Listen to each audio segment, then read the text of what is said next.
Un soldat lui perça le côté et il en sortit du sang et de l'eau. Chers amis, aujourd'hui, 11e dimanche du temps ordinaire, dans plusieurs parties du monde, l'Église célèbre la solennité du Sacré-Cœur. Solennité qu'ailleurs nous avons célébrée le vendredi passé. Nous célébrons le cœur de notre Seigneur qui nous a dit « Je suis doux et humble de cœur ». Et aujourd'hui, en contemplant le Sacré-Cœur de Jésus, j'ai été touché par l'humilité qu'il inspire. Voilà pourquoi j'ai choisi de vous partager aujourd'hui sur l'humilité. L'humilité, voilà ce qu'il me faut cultiver pour que mon cœur soit semblable au Sacré-Cœur de Jésus. L'humilité est ce qui réduit mon cœur à la taille d'un enfant, de sorte que je sois à même d'entrer et de m'ouvrir au mystère de Dieu. Mais c'est quoi l'humilité? Ce mot vient du latin humus, c'est-à-dire ce sol riche en substances végétales en décomposition et qui est particulièrement adapté pour accueillir et faire germer la graine.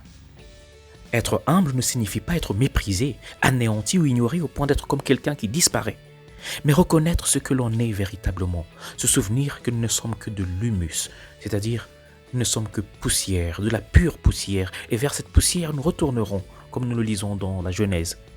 C'est de reconnaître cependant que cet humus est le matériau idéal pour recevoir le souffle de Dieu, son esprit qui infuse la vie. L'humilité dans notre cœur, c'est comme ce terrain propice à recevoir et faire fructifier la semence de la parole de Dieu.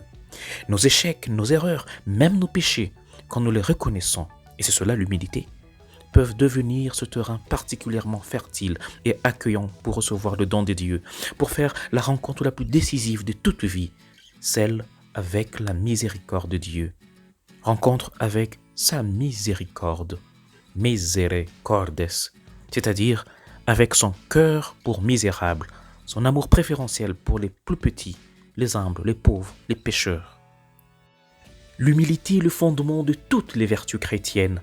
Si nous les avons toutes, mais sans être humbles, nous ne sommes pas agréables à Dieu.